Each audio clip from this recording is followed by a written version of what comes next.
Hey guys, tonight we're exploring a story that everyone in history should know. The story is Marco Polo's history really true? You get comfortable, take a moment, like the video, and subscribe. But only if you genuinely enjoy what I do here. And let me know in the comments where you're tuning in from and what time it is for you.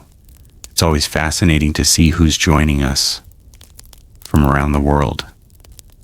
Now dim the lights, maybe turn on a fan for that soft background hum, and let's ease into tonight's journey together. Is Marco Polo's history really true? For centuries, the name Marco Polo has been connected with adventure, exploration, and mystery. His journey from Europe to the heart of Asia has been told as one of the greatest travel stories in human history. A young man from Venice who traveled across thousands of miles, crossed deserts and mountains, entered the powerful world of Kublai Khan, and returned to Europe with stories that changed how people imagine the world. But there is one question that has followed Marco Polo for generations. Was everything he said actually true? Did Marco Polo really travel all the way to China? Did he really meet Kublai Khan? Or was his famous story a mixture of truth, exaggeration, and imagination? To understand the mystery of Marco Polo, we have to go back to the 13th century, a time when the world was very different. There were no airplanes, no modern maps, no instant communication. Traveling from one continent to another was extremely dangerous. A journey that takes only a few hours today could take several years in the past. The world of Marco Polo was a world of empires, trade routes, wars, and discoveries. Europe was slowly expanding its knowledge of the outside world. The East was filled with stories of powerful kingdoms, incredible wealth, and mysterious civilizations. Among the most famous routes connecting East and West was the Silk Road. The Silk Road was not one single road. It was a huge network of trade paths connecting Europe, the Middle East, Central Asia, and China. Along these routes traveled merchants carrying silk, spices, precious stones, ideas, religions, and technologies. But the journey was never easy. Travelers had to cross dangerous deserts where water was rare. They had to pass through mountains where the weather could kill them. They faced bandits, political conflicts, and unknown territories. This was the world into which Marco Polo was born. Marco Polo was born in Venice around 1254. Venice at that time was one of the most powerful trading cities in Europe. Its ships traveled across the Mediterranean, connecting Europe with distant lands. Marco's family was not ordinary. His father, Niccolo Polo, and his uncle, Maffeo Polo, were merchants. They were already experienced travelers who had journeyed east before Marco became famous. In fact, when Marco was still a child, his father and uncle were already far away from Venice. They had traveled toward the lands controlled by the Mongol Empire. The Mongols were one of the most powerful forces the world had ever seen. Under leaders like Genghis Khan, they had created an empire, stretching across huge parts of Asia and Europe. But by the time Marco Polo was an adult, the Mongol Empire had changed. Different branches ruled different regions. One of the most powerful rulers was Kublai Khan, the grandson of Genghis Khan. Kublai Khan ruled the Yuan dynasty in China, To Europeans, China was a distant and almost legendary land. Few Europeans had ever seen it. Stories about China often sounded unbelievable. People spoke about cities larger than anything in Europe, enormous wealth, advanced technology, and strange customs. When Niccolo and Marco Polo reached the Mongol court, they were introduced to Kublai Khan. According to Marco Polo's later account, Kublai Khan became interested in the Christian world and asked the Polo brothers to bring scholars and religious representatives from Europe. The brothers eventually returned to Venice. Years later, they began another journey east. This time, Marco Polo joined them. Marco was around 17 years old when he began the journey that would make him famous forever. The trip was not a short adventure. It lasted many years. The Polos traveled through places that today include parts of Turkey, Iran, Central Asia, Afghanistan, and China. During the journey, Marco claimed to have seen incredible things. He described huge cities, different cultures, strange animals, advanced systems, and the power of Kublai Khan's empire. But here is where the mystery begins. Many historians have questioned his story. One of the biggest questions is this: why do Chinese historical records not clearly mention Marco Polo? If he really worked for Kublai Khan, as he claimed, why is there no strong official Chinese record of him? Supporters of Marco Polo argue that not every foreign visitor was recorded in official documents. Many details about ordinary officials, travelers, and foreigners disappeared from history. They also point out that Marco Polo may not have been important enough at the time to appear in official records, but skeptics see this as a major problem. Another mystery is that Marco Polo's writings do not mention some things many people expected him to see in China. For example, he did not describe the Great Wall of China. This has made some people wonder whether he actually visited China. However, historians explain that the Great Wall as we imagine it today was mostly rebuilt during the Ming Dynasty, centuries after Marco Polo's time. Earlier walls existed, but they were not the famous structure people recognize today, so this argument is complicated. Another missing detail is Chinese writing.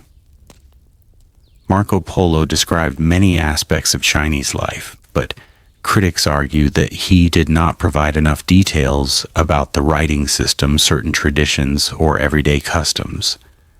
For someone who supposedly spent years in China, this seems unusual.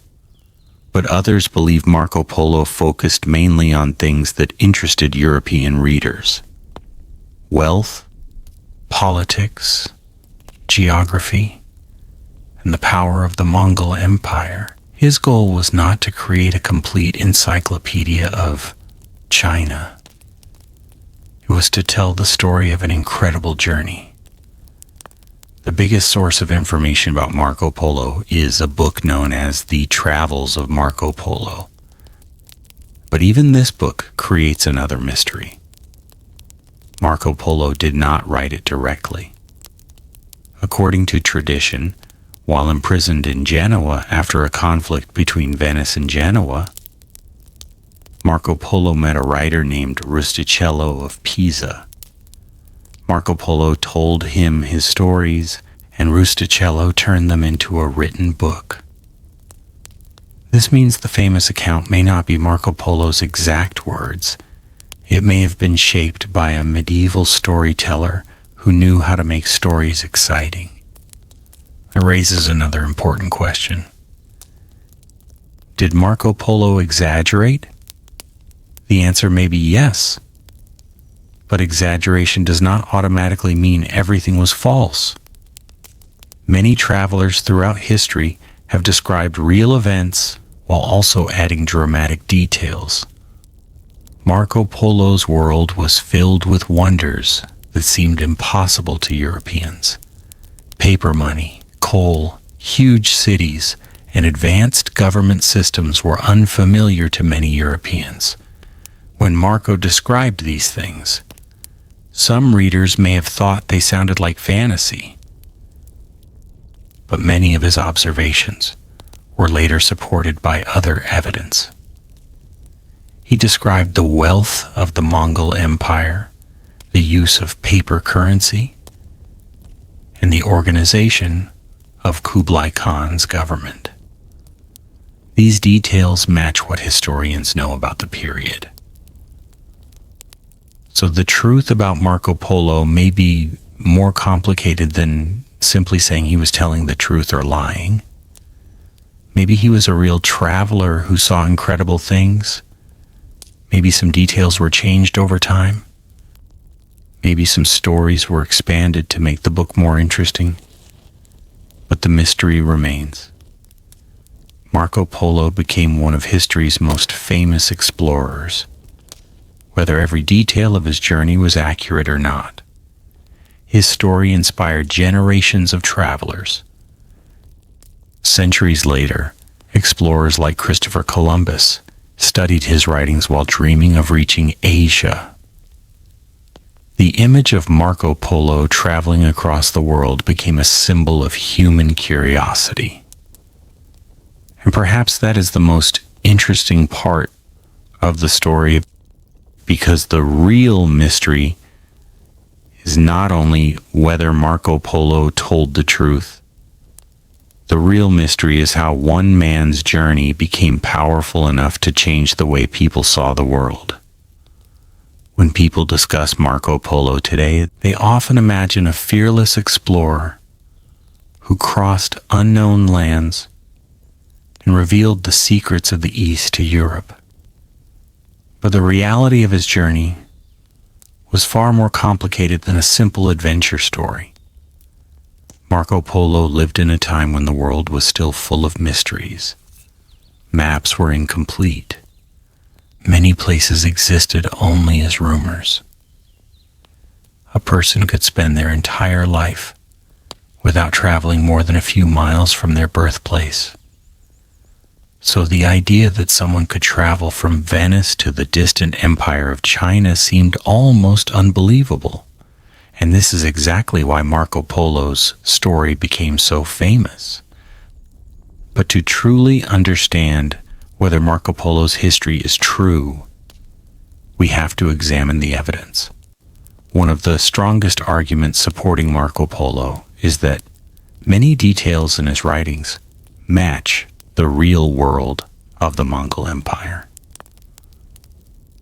He described the incredible organization of Kublai Khan's empire.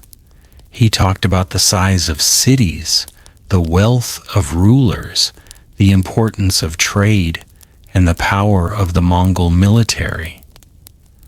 Many of these details were unknown to most Europeans at the time. For example, Marco Polo described the use of paper money in China. To medieval Europeans, this idea was almost unbelievable. Money was usually made from gold, silver, or coins. The idea that a simple piece of paper could represent value seemed strange. But historical evidence shows that paper currency was indeed used in China during the Yuan dynasty. This is one reason many historians believe Marco Polo had real knowledge of China. He also described the postal system of the Mongol Empire. The Mongols created an enormous communication network using relay stations where messengers could change horses and travel quickly across huge distances. Marco Polo wrote about this system in detail. Modern historians know that such a system existed. Again, this suggests that he was not simply inventing everything. However, the doubts about Marco Polo did not disappear. One of the most famous criticisms comes from the fact that Chinese sources do not clearly mention him. If Marco Polo was truly an important official under Kublai Khan, why is his name missing? This question has caused debate for centuries. Some researchers argue that Marco Polo may have exaggerated his importance. He may not have been a high-ranking official. Perhaps he was simply a foreign visitor who had access to the Mongol court. The medieval world was different from today. Not every visitor, diplomat, or merchant was carefully recorded.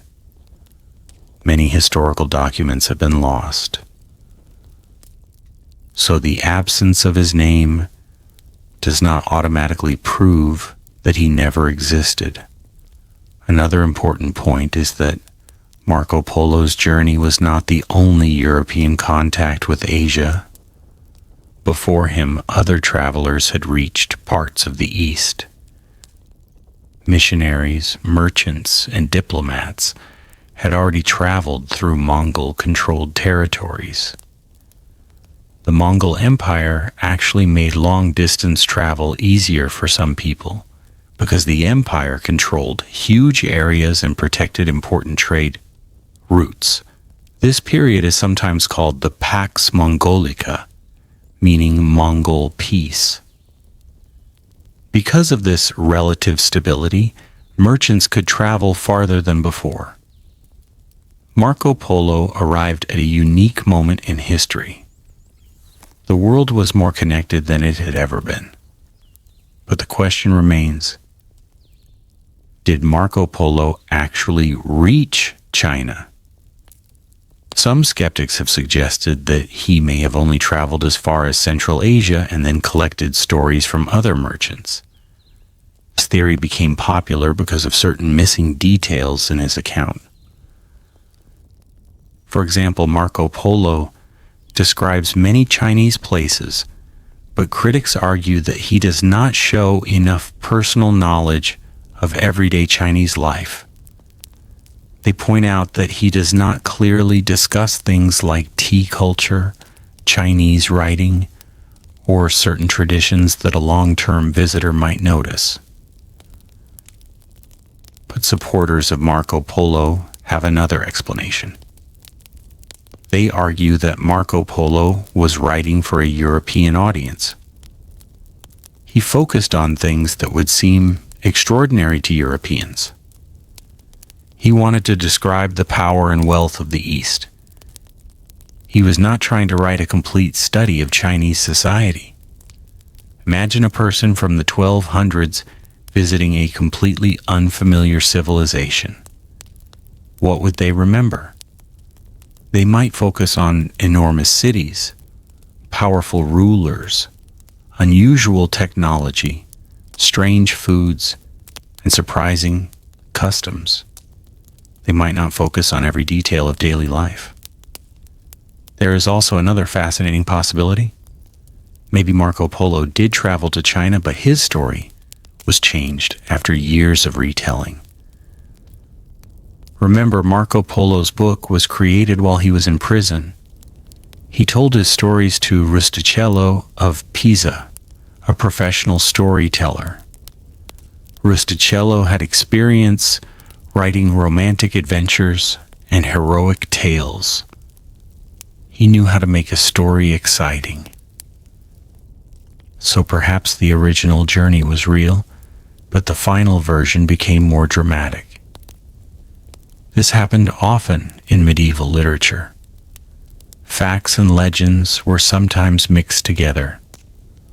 A real person could become larger than life. A real journey could become almost a myth. And Marco Polo became exactly that. A man who stood between history and legend. Another interesting part of Marco Polo's story is his description of Kublai Khan. Marco described him as an incredibly powerful ruler. He wrote about the Khan's palace, his armies, his hunting expeditions, and his massive empire. Modern historians agree that Kublai Khan was one of the most important rulers of the medieval world. He controlled one of the largest empires ever created. So when Marco Polo described his greatness, he was not inventing the existence of a powerful Asian emperor. The Mongol Empire was real. The Yuan dynasty was real. The wealth of China was real. The only question is how much Marco Polo personally witnessed. And that is where the mystery survives. Even today, historians continue to debate his story. Some believe Marco Polo was exactly what he claimed to be. A traveler who spent years in Asia and recorded what he saw. Others believe his story contains major exaggerations. A few even argue that he never reached China at all. But there is one fact that cannot be denied. Marco Polo changed history. Whether every sentence of his book is accurate or not, his story had an enormous impact. It opened European imagination toward Asia. It showed people that the world was much larger, stranger, and more connected than they had believed. His writings influenced explorers, traders, and map makers for generations. The mystery of Marco Polo is not only about one man. It is about humanity's endless desire to discover what lies beyond the horizon. The story of Marco Polo survived for more than 7 centuries because it represents something deeper than just a travel record. It represents curiosity.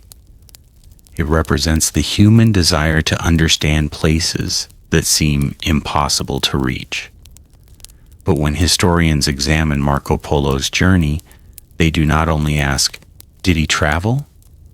They ask many other questions. What did he really see? What did he misunderstand? What did later writers add? And how much of the famous Marco Polo story was shaped by the world around him? To answer these questions, we need to look at the age in which Marco Polo lived.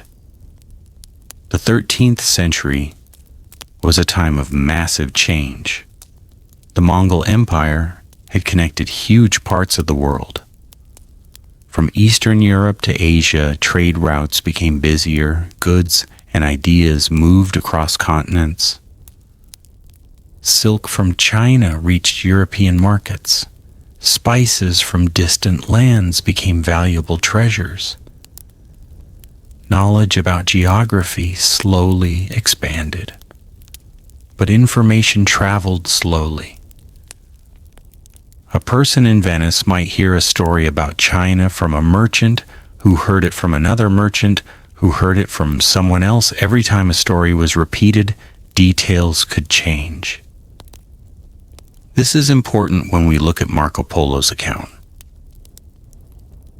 Marco Polo's journey was likely based on real experiences, but the final written version may contain layers added by time, memory, and storytelling.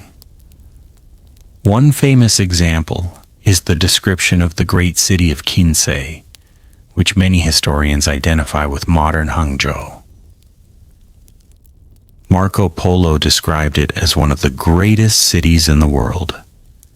He wrote about its enormous population, beautiful buildings, canals, and wealth. For medieval Europeans, this sounded almost unbelievable. European cities at that time were much smaller. A city of such size and organization seemed like something from a fantasy.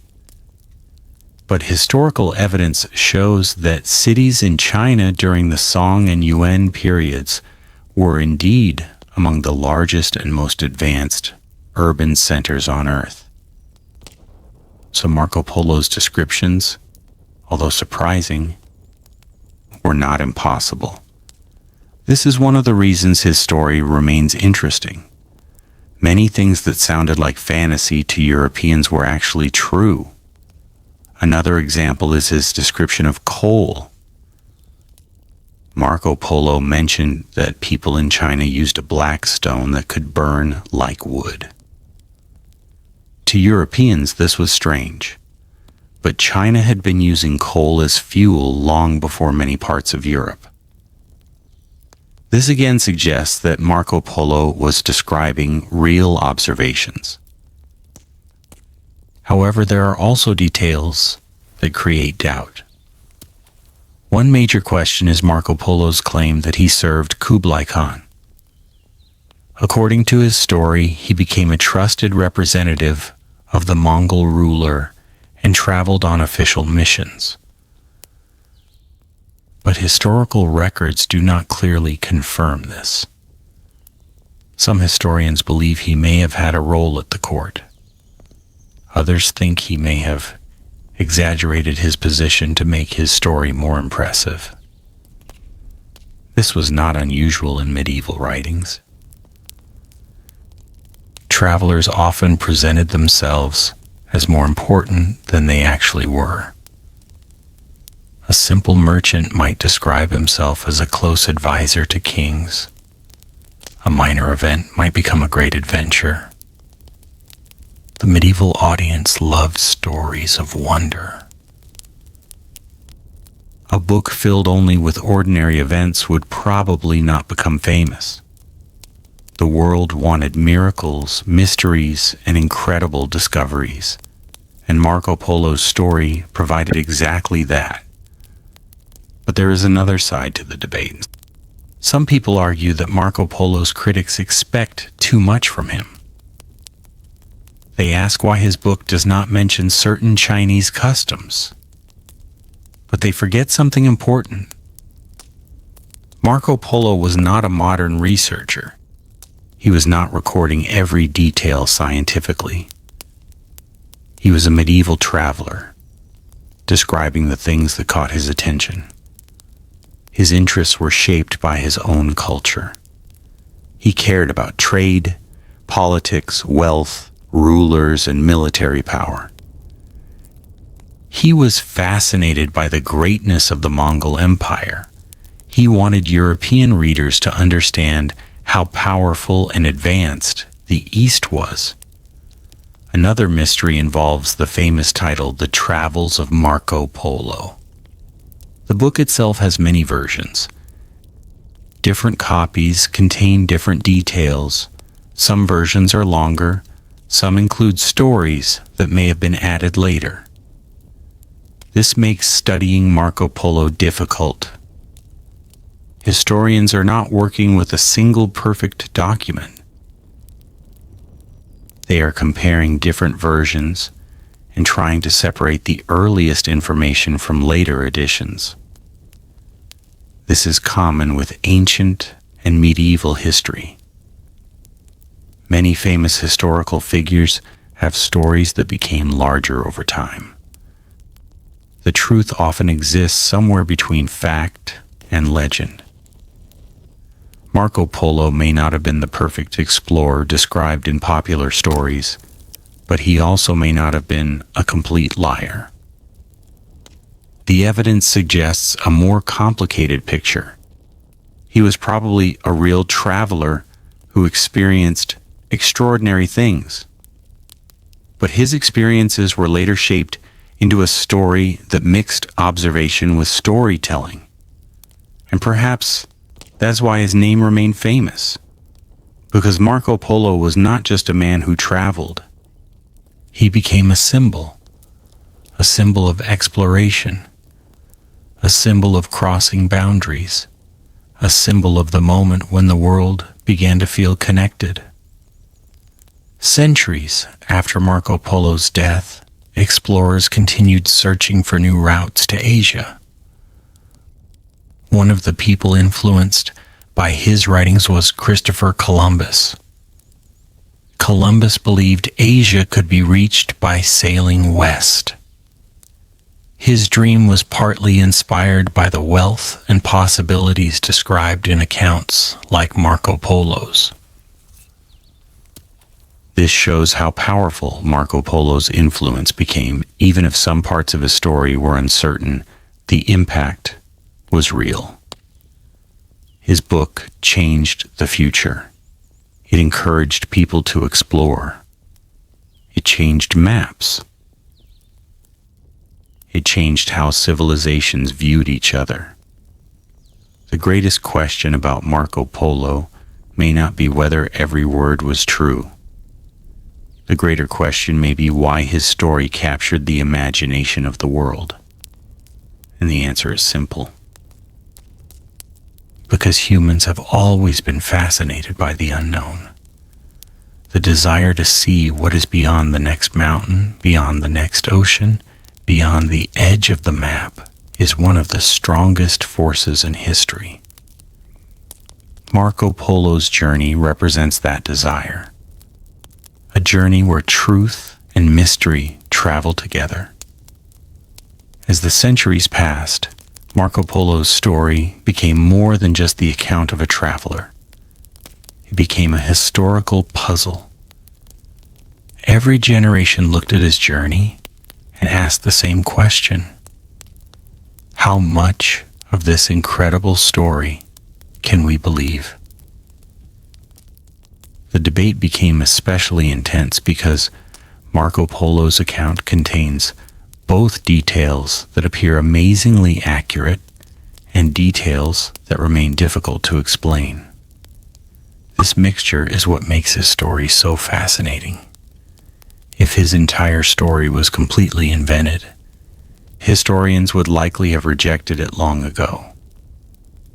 But if every detail was perfectly accurate, there would be no mystery. Marco Polo exists in that uncertain space between fact and legend. One of the strongest arguments in favor of Marco Polo is the amount of geographic and political knowledge found in his writings. He described regions across Asia with surprising detail. He wrote about places, rulers, trade routes, and cultures that were extremely distant from medieval Europe. Many of these descriptions match what historians know from other sources. For example, Marco Polo described the Mongol Empire as a vast network of territories connected by military power and trade. This was true. The Mongols created one of the largest empires in human history.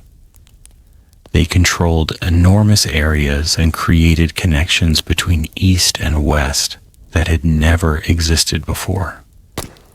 Marco Polo was traveling during a unique historical moment. The Mongol Empire had created a bridge between civilizations. A merchant from Venice could travel thousands of miles and still find some level of security because the same empire controlled much of the route.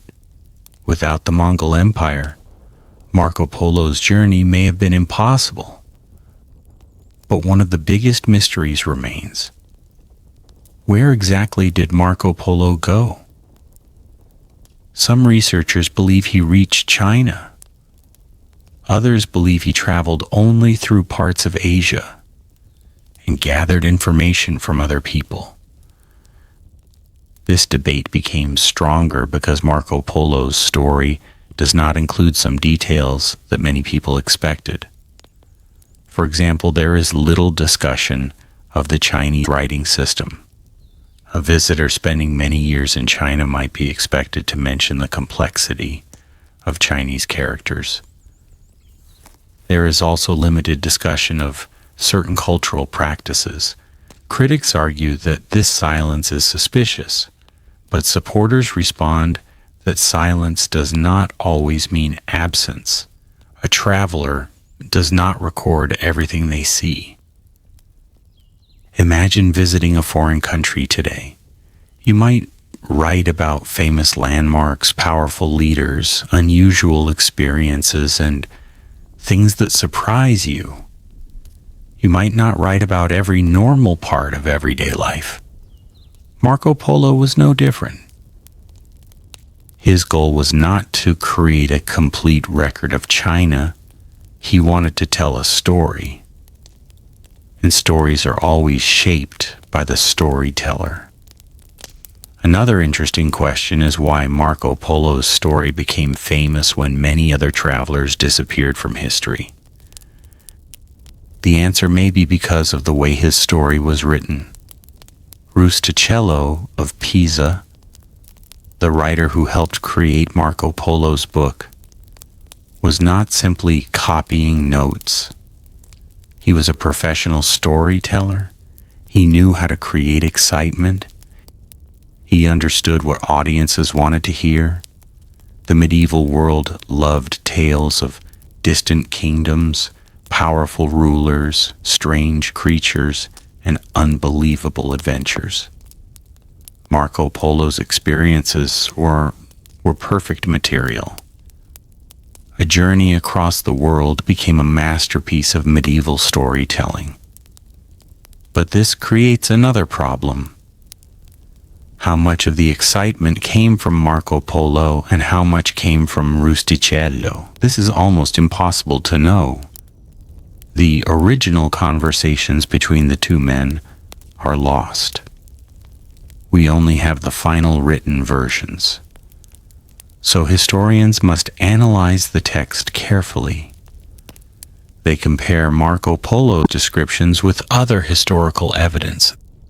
They look for details that could only come from someone who was actually there, and many details do seem to come from first-hand experience. For example, Marco Polo described the Mongol court, government systems, and economic practices in ways that suggest real knowledge. He understood things that were not widely known in Europe. This makes the idea that he invented everything extremely unlikely. A complete fake would have been difficult to maintain. The world he described was too complex. There is another fascinating part of Marco Polo's story. After returning to Europe, he did not become famous immediately. In fact, his book became widely known over time. At first, some people may have doubted him. His descriptions sounded too incredible. Some readers probably thought he was creating fantasies. But as more information about Asia reached Europe, people began realizing that many of his claims were accurate.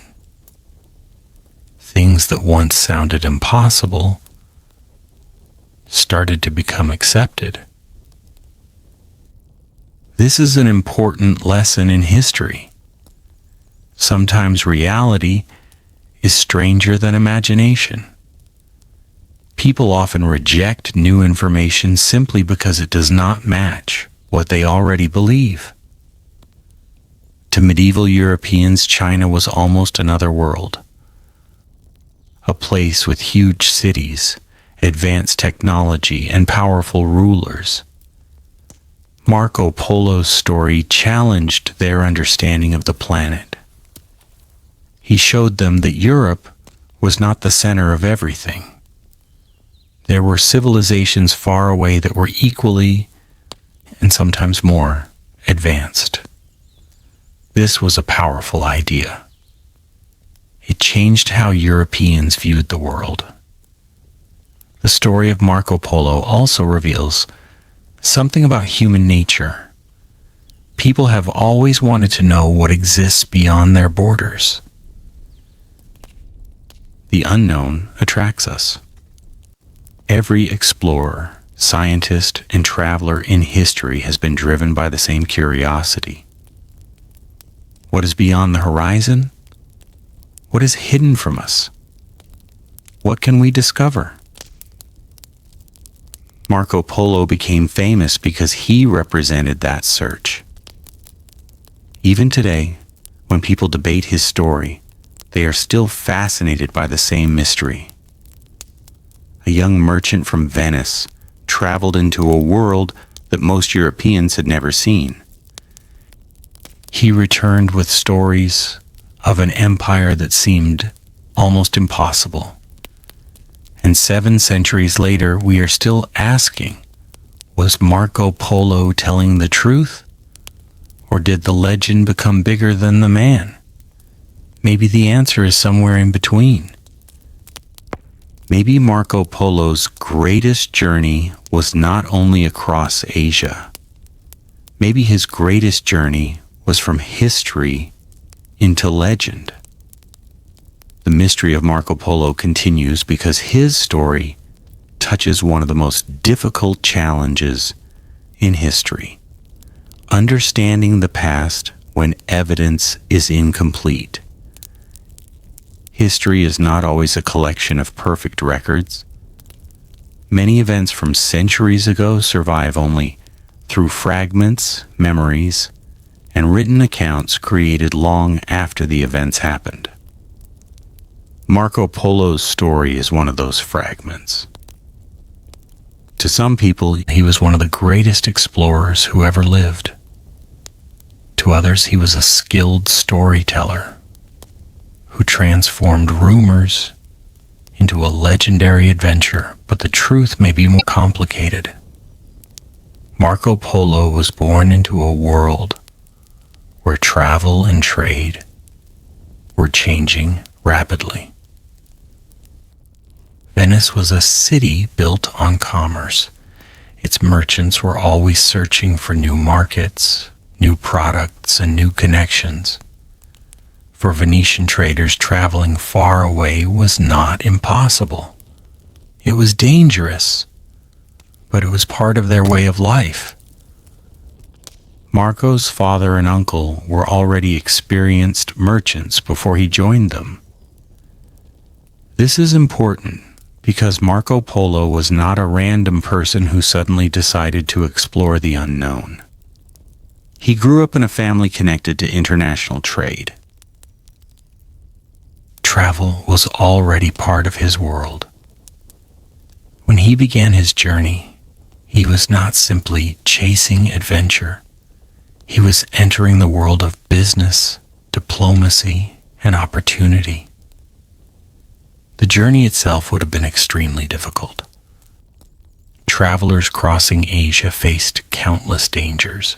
They had to survive harsh climates. They crossed deserts where losing the path could mean death. They traveled through mountains where snow and cold could destroy entire groups. They depended on local guides, animals, and knowledge from previous travelers. A journey from Venice to China was not just a physical journey. It was a test of endurance.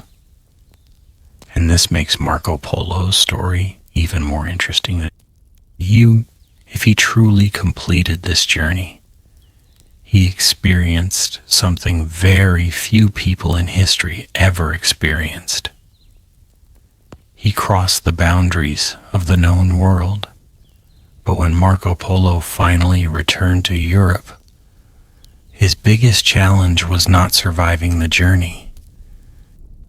It was convincing people that his story was real. Imagine living in medieval Europe and hearing about cities with hundreds of thousands of people. Imagine hearing about a ruler with unimaginable wealth. Imagine hearing about paper money, giant palaces, and a civilization thousands of miles away.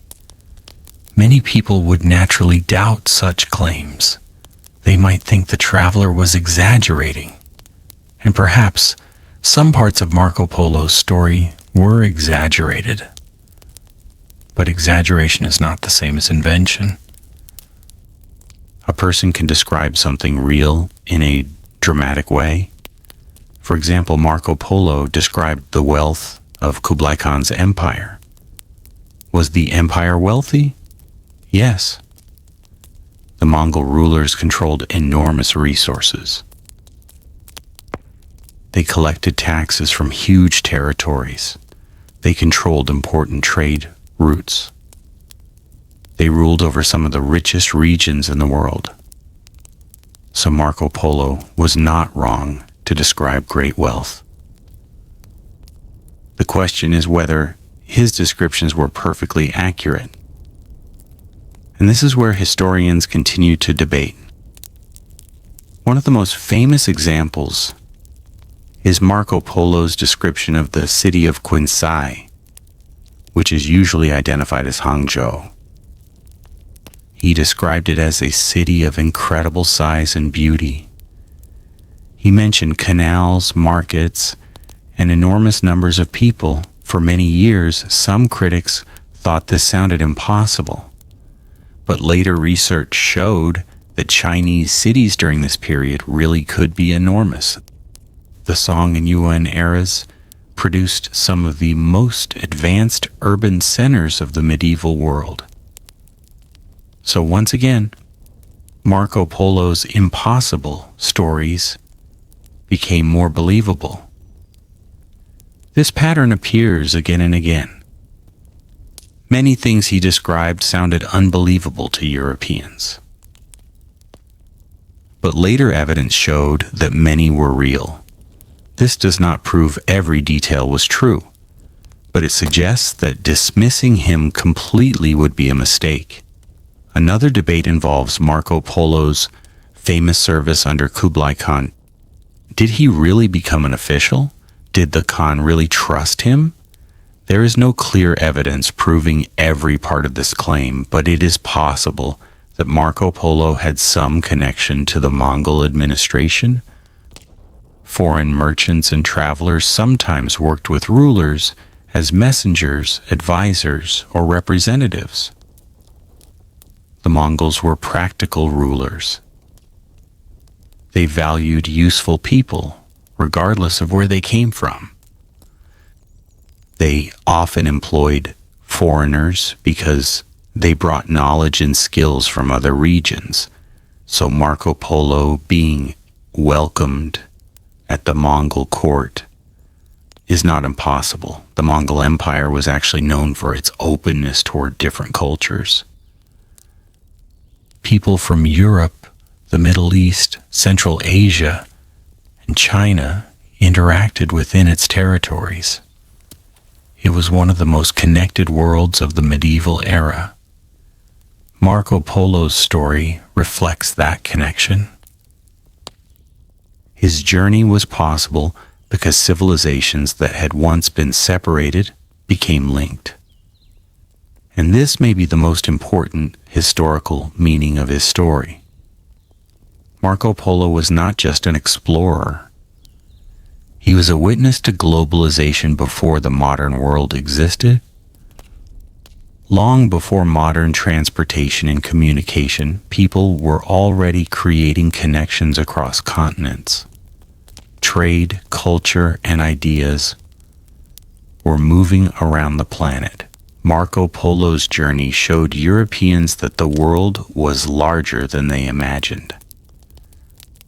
But perhaps the greatest mystery is not whether Marco Polo was completely truthful. The greater mystery is why humans are always drawn to stories of discovery. Why do we remember explorers? Why do we care about people who crossed deserts, oceans, and mountains? Because exploration represents possibility. It reminds us that there are always unknown places, unanswered questions, and discoveries waiting to be made. Marco Polo's story survived because it represents that eternal human curiosity. A question that began 7 centuries ago still remains. Did Marco Polo tell the world exactly what he saw? Or did history transform a real journey into a legend? The answer may never be completely known, but the mystery itself is what keeps Marco Polo alive. The longer people study Marco Polo's story, the more interesting the mystery becomes. The question is no longer simply whether he traveled to China or not, The deeper question is how history decides what is true when the evidence is incomplete. Marco Polo lived in a time when writing down every event was not common. Governments did not record every foreign visitor. Ordinary travelers rarely left behind detailed documents. Many personal stories disappeared forever. This means historians have to work like detectives. They compare different sources. They examine geography. They study trade routes.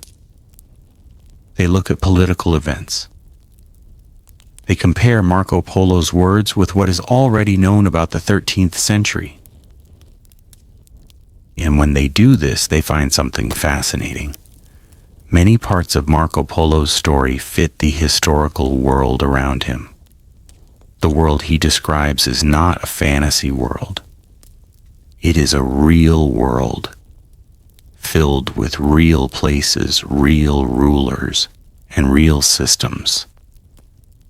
The Mongol Empire truly existed. Kublai Khan truly ruled a vast empire.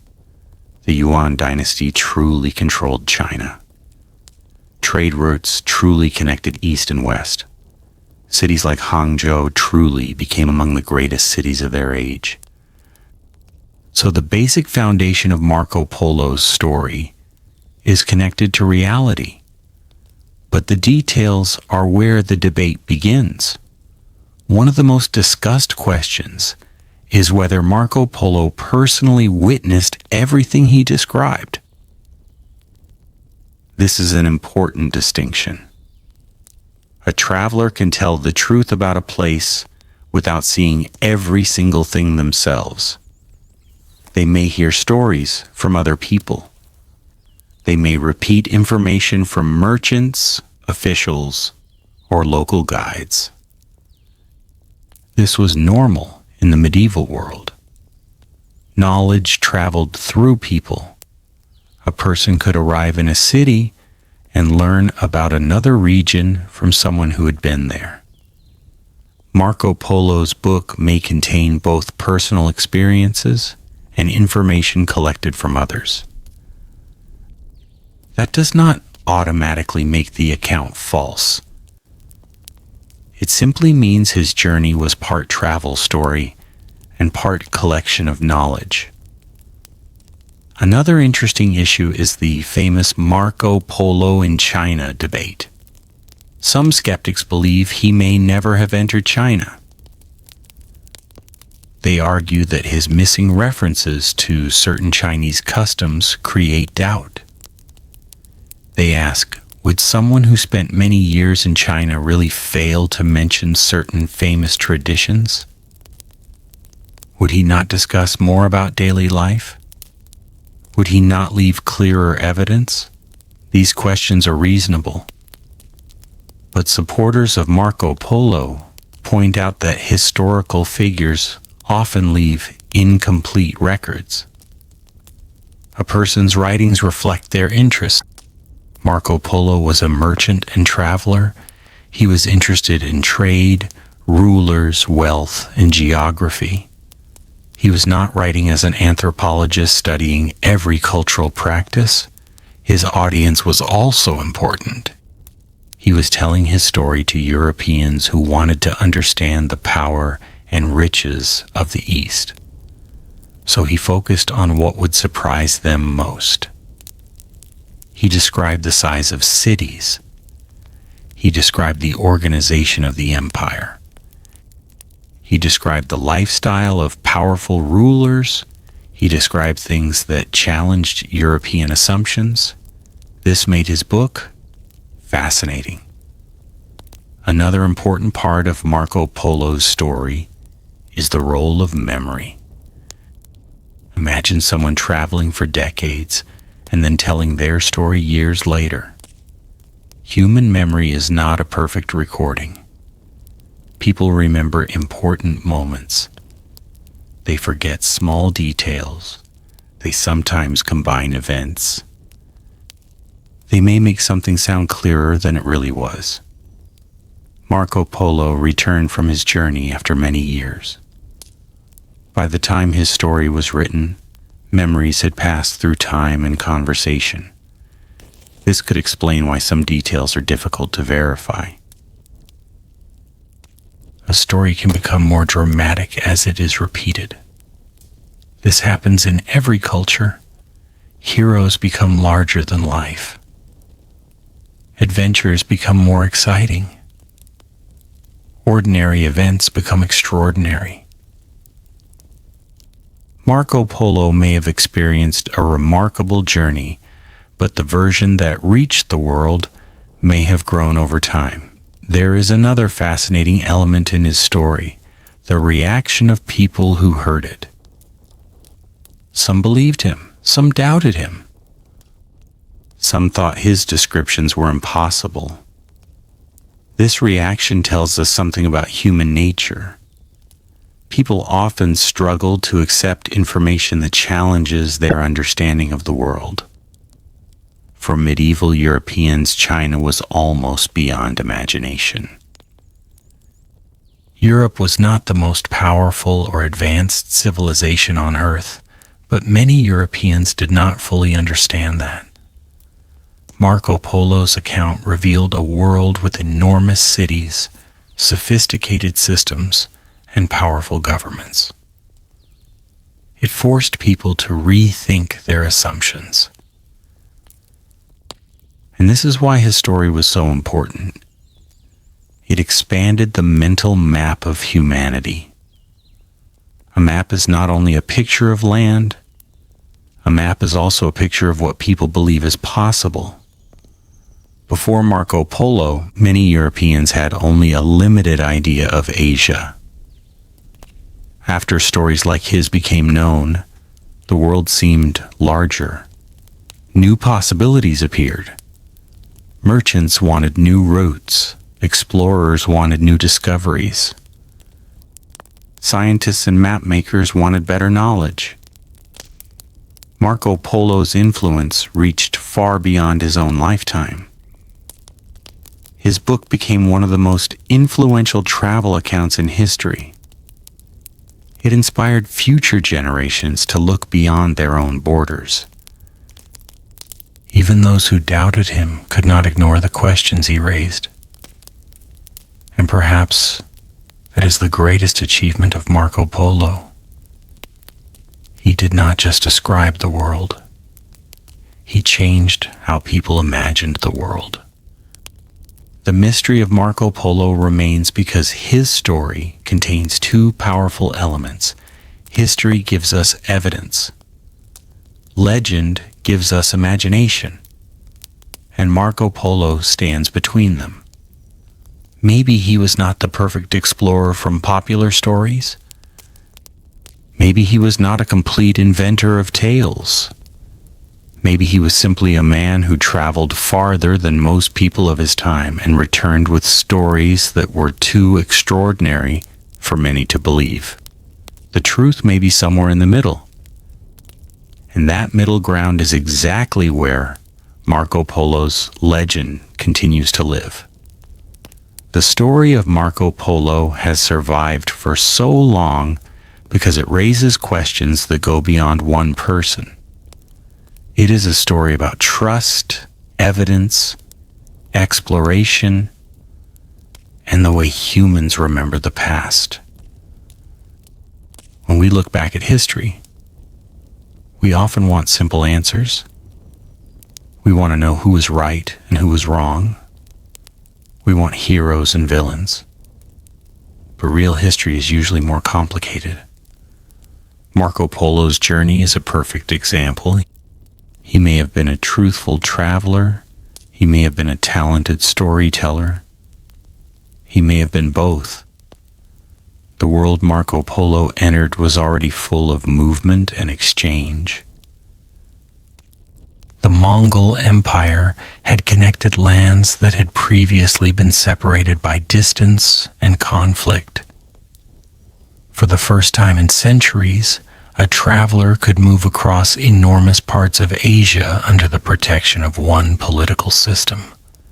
This created opportunities for merchants, diplomats, missionaries, and adventurers.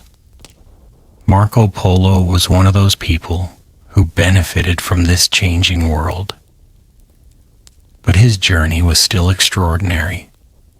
Even today, traveling across continents is challenging. In the 13th century, it was a completely different experience. Travelers depended on animals, local knowledge, and the kindness or usefulness of strangers. A single mistake could end a journey forever. There were no modern hospitals, no reliable communication, no easy way to return home. Every mile carried risk. So whether every detail of Marco Polo's account is correct or not, the journey itself would have been remarkable. One of the most fascinating aspects of his story is his description of Kublai Khan. Marco Polo presented him as one of the greatest rulers on earth, and historically that was true. Kublai Khan was not only a Mongol leader, he was the founder of the Yuan dynasty in China. He ruled a huge empire and controlled some of the richest territories in the world. His court included people from many different cultures: Chinese officials, Central Asian scholars, Persian administrators, and foreign visitors, all interacted within his empire. This diversity explains why Marco Polo could have found opportunities there. The Mongol rulers often valued knowledge from different regions. A foreign merchant with information about distant lands could become useful. Marco Polo's background as a Venetian trader may have helped him gain access to powerful people. But the question remains, was he really as important as he later claimed? This is uncertain. Sometimes people who write about their own lives present themselves in the best possible way. A person may remember their experiences differently. They may emphasize moments when they were close to power. This does not mean the entire story is false. It means we must read historical accounts carefully.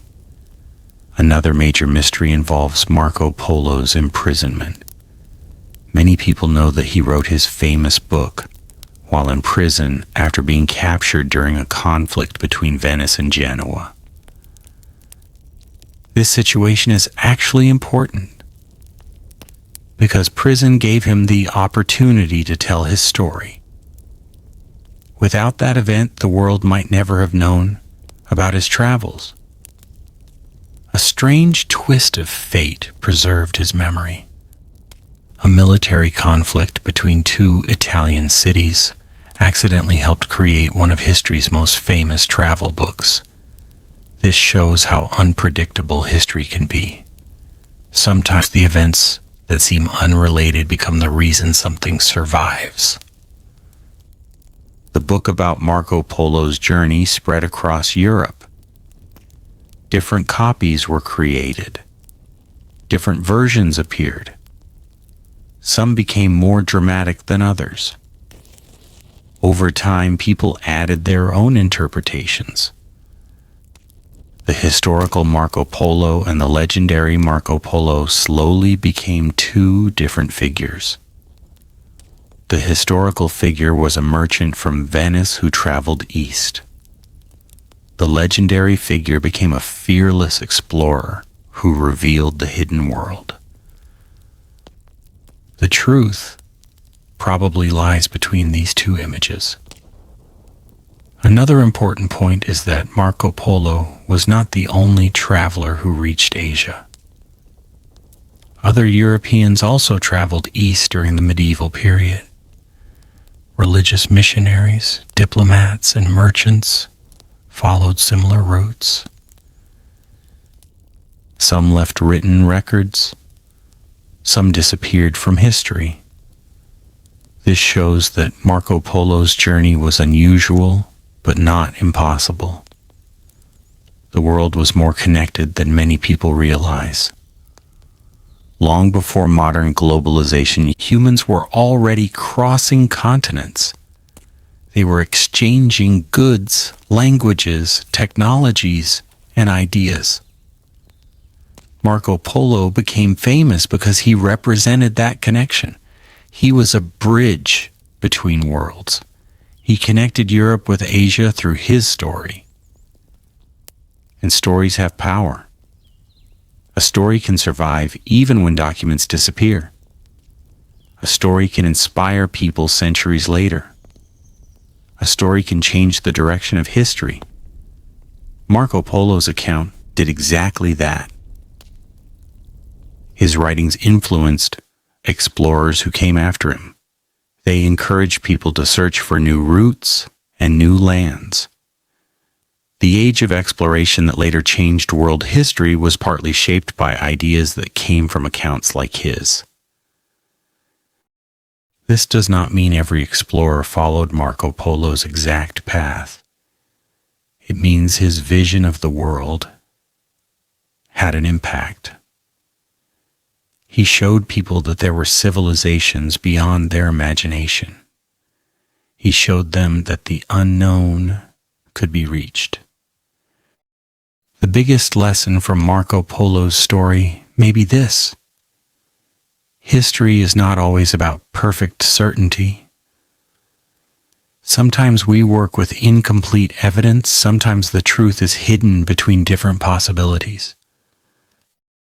A person can become a legend while still being a real human being. Marco Polo may not have been exactly the man described in every popular story, but he was a man who lived in a remarkable age, traveled through a changing world, and left behind a mystery that continues to fascinate humanity. The question remains, did Marco Polo tell the complete truth? Maybe not. Did he create everything? Probably not. The most likely answer is that Marco Polo's journey was real, but his legend grew larger with time. And that is why, after more than 700 years, people are still asking, who was the real Marco Polo? The mystery of Marco Polo is not only about where he went, it is also about how a single person can influence the way an entire civilization understands the world. Before Marco Polo's writings became widely known, many Europeans had only limited knowledge of Asia. They knew that great kingdoms existed in the East, but much of that knowledge was mixed with rumors, myths, and incomplete information. The East was often imagined as a distant land of incredible wealth and mystery. Marco Polo's account changed that. He presented Asia not as a place of fantasy, but as a real world filled with cities, governments, markets, and people. He described a civilization that was not only different from Europe, but in many ways more advanced. This was a powerful idea. His story challenged European assumptions. It forced people to recognize that the world was much larger and more complex than they believed. But even after centuries of discussion, some questions remain. One question is about Marco Polo's knowledge of the Mongol court. He described the organization of Kublai Khan's empire in detail. He talked about administration, communication systems, taxation, and military power. Many of these descriptions match what historians know. The Mongols had created an enormous system of control. They built networks that allowed messages and resources to move quickly across their territories. They collected taxes from conquered regions. They encouraged trade because trade strengthened their empire. Marco Polo's descriptions fit this world. This suggests that he had real access to information about the Mongol Empire. However, having accurate information does not always prove first-hand experience. A skilled merchant could learn a great deal from conversations. Trade routes were highways of information. Merchants exchanged stories as much as they exchanged goods. A traveler could hear about distant places without physically visiting every location. So historians continue to ask, which parts of Marco Polo's account came from his own eyes? Which parts came from other travelers? And which parts were changed during the process of storytelling? These questions may never have complete answers. Another interesting part of the Marco Polo debate is how different cultures viewed him. In Europe, he became famous as an explorer. His name became associated with discovery. But in some Asian historical discussions, his presence is less central. This difference is understandable. Historical importance depends on perspective. A person who is extremely important in one region may be almost unknown in another. Marco Polo's fame grew because his writings reached European audiences at a time when Europe was becoming increasingly interested in the wider world. His story arrived at exactly the right moment. Europe was changing. Trade was expanding. Kingdoms were competing for wealth. New knowledge was becoming valuable. A book describing the riches of Asia was extremely attractive. People wanted to know what existed beyond their borders. They wanted new opportunities. They wanted new routes. Marco Polo's story became part of that movement. But there is another mystery connected to his story. Why did he not bring back obvious proof of his journey? Some people argue that a traveler returning from China should have brought back more objects, documents, or evidence. But this expectation comes from a modern way of thinking. Medieval travelers did not always collect souvenirs or scientific records. A merchant's greatest treasures were often information, relationships, and business opportunities. Also, valuable objects could be lost, sold, or destroyed over time. The absence of physical proof does not automatically mean the journey never happened. Many ancient travelers left behind only words. Their writings became their evidence. Marco Polo's book became his legacy. Another important point is that Marco Polo was not alone in describing strange and distant lands. Many historical travelers wrote accounts filled with amazing descriptions. Sometimes they were accurate, sometimes they were wrong, sometimes they misunderstood what they saw. This was natural. When people encounter unfamiliar cultures, they interpret them through their own experiences. Marco Polo was a European traveler trying to understand Asia. He saw things that were completely outside his normal world. Some details may have been misunderstood. Some descriptions may have been simplified. But that does not erase the value of his observations. Even mistakes can reveal how people from different civilizations viewed each other. Marco Polo's story is also a story about communication. Different cultures have different ways of explaining the world. A traveler must translate not only language but ideas. A European seeing Chinese society for the first time would have needed to explain unfamiliar systems to European readers. He had to compare the unknown with what his audience already understood. This could create misunderstandings, but it also created connection. Marco Polo became a messenger between civilizations. He carried stories across continents, and those stories survived. The most fascinating thing about Marco Polo may be that his influence does not depend on whether every detail was perfect.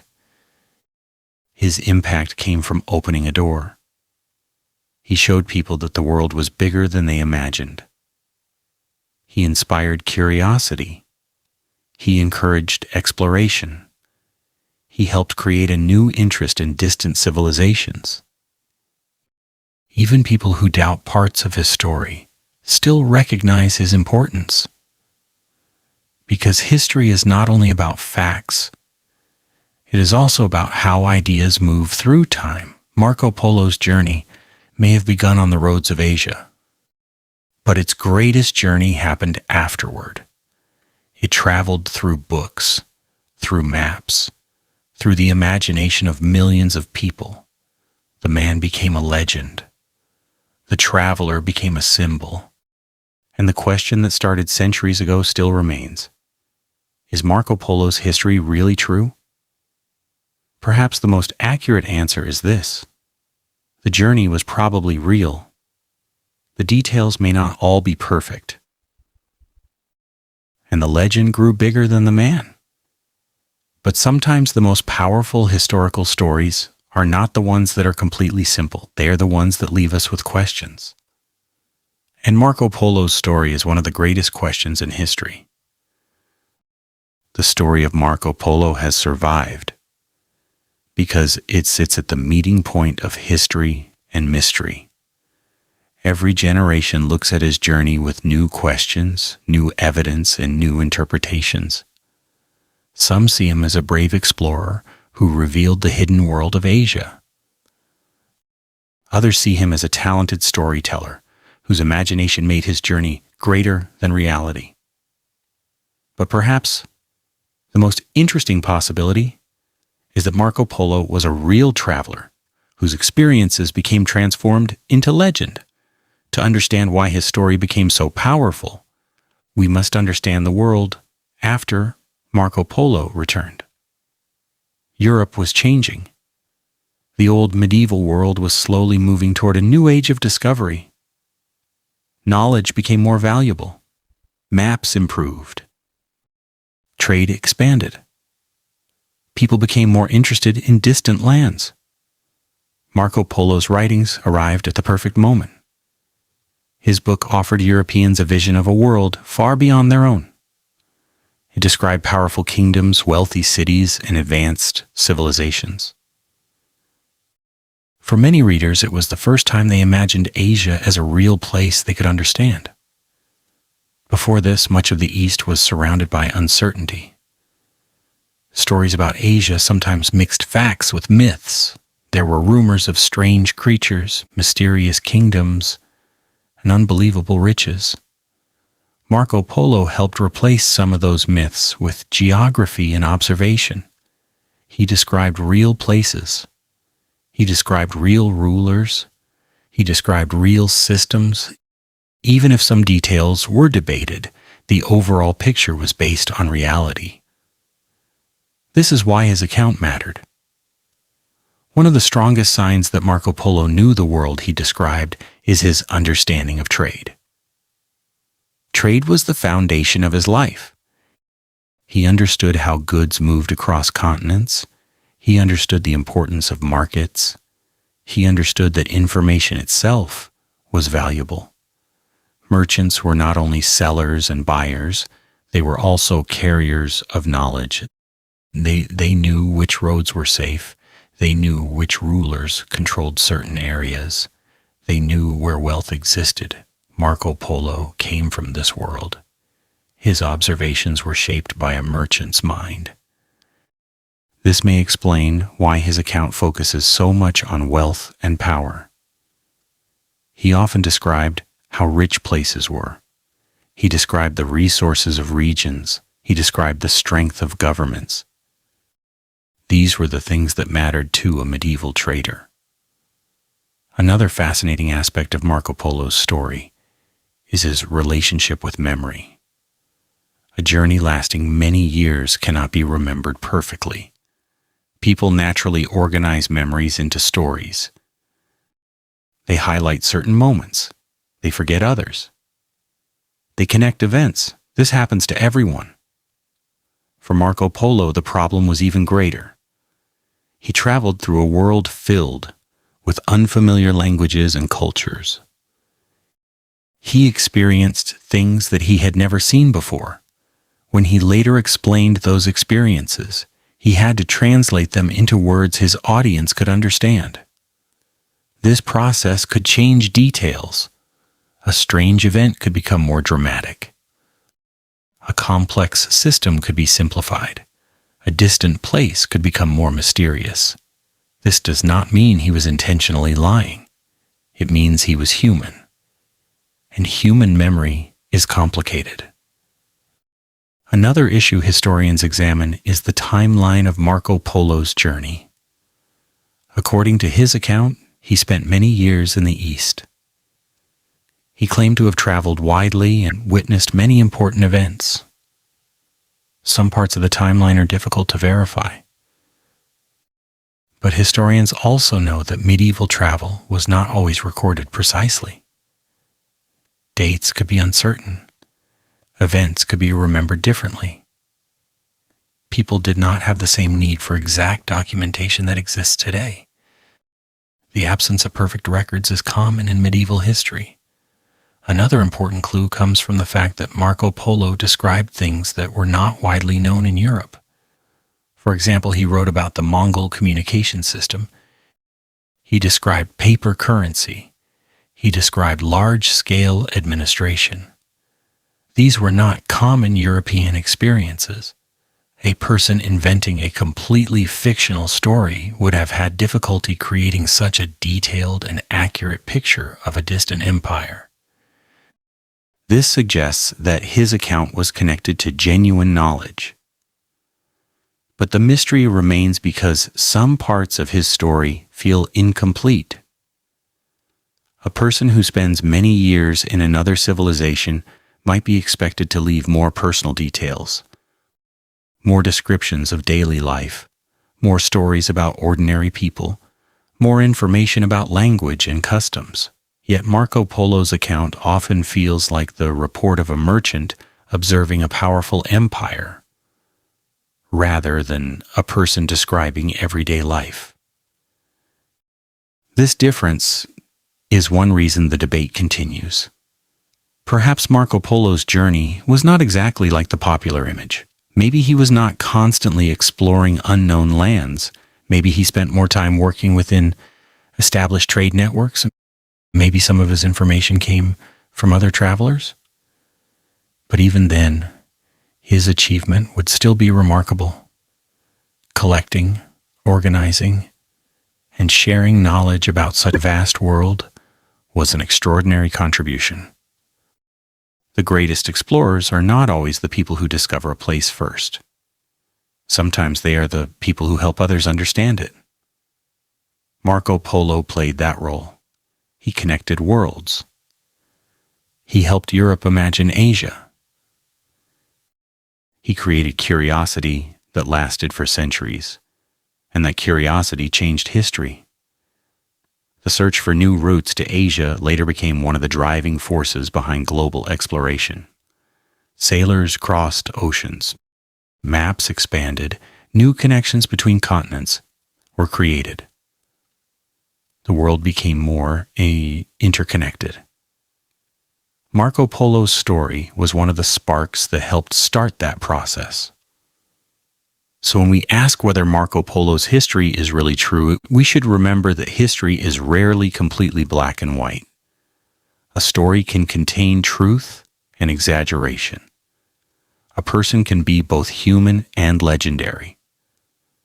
A journey can be real while the details become larger over time. Marco Polo may not have been the perfect explorer described in stories, but he was someone who stood at the edge of the known world and looked beyond it. And that is why, after hundreds of years, his name still survives. Not because we know every detail, but because the mystery itself keeps the story alive. After more than 7 centuries, the debate over Marco Polo continues. Few historical figures have created such a strange combination of admiration and doubt. He is remembered as one of the greatest travelers in history. Yet his story still contains unanswered questions. The reason is simple. Marco Polo's journey was extraordinary. It was so extraordinary that people naturally asked whether one person could really have experienced everything he described. But sometimes history presents us with events that seem impossible only because we underestimate what people of the past were capable of doing. The medieval world was not a world without exploration. People crossed mountains, deserts, and seas long before modern technology existed. They followed stars. They studied weather. They learned from previous travelers. They created trade networks that connected distant civilizations. The journey from Venice to Asia was difficult, but it was possible. Marco Polo lived during one of the rare periods when such a journey became more realistic. The Mongol Empire had created connections across Eurasia. A traveler could move through territories controlled by related Mongol rulers. This did not make the journey safe, but it made communication and trade easier. Marco Polo entered a world where East and West were meeting, and he became one of the people who carried knowledge between them. One of the strongest arguments for Marco Polo's authenticity is the way he described the political and economic system of the Mongol Empire. He did not only talk about beautiful places, he described how power worked. He described how rulers controlled their territories. He described the importance of trade and administration. These are the kinds of details that usually come from observation or serious research. A simple storyteller would have focused only on dramatic adventures, but Marco Polo's account often reads like the report of someone interested in how an empire functioned. This suggests that he had real exposure to the world he described. However, historians also recognize that Marco Polo's story contains elements that may have been influenced by medieval storytelling. The medieval audience loved wonders. Books about distant lands often included incredible descriptions. Writers sometimes emphasized unusual things because they made stories more interesting. A strange animal, a massive city, or an unbelievable custom could capture attention. Marco Polo's account may have followed some of these traditions. The result was a story that was both informative and entertaining, and this combination helped it survive. Another fascinating part of Marco Polo's legacy is how later generations interpreted him. Some explorers treated his writings as valuable information. They studied his descriptions and used them to imagine the geography of Asia. Others were more skeptical. They questioned his missing details. They wondered why certain records did not mention him. They asked why his name was not more visible in Asian historical sources. These debates are not signs that Marco Polo was unimportant.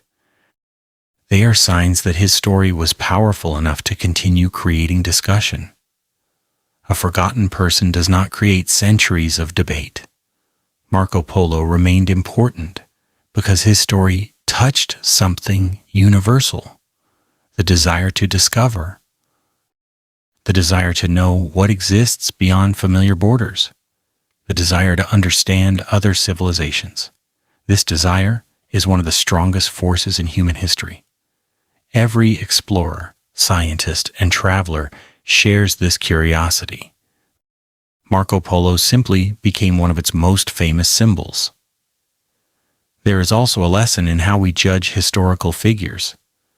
Sometimes people expect the past to provide perfect evidence, but many historical events survive with incomplete information. We know about ancient rulers because someone wrote about them.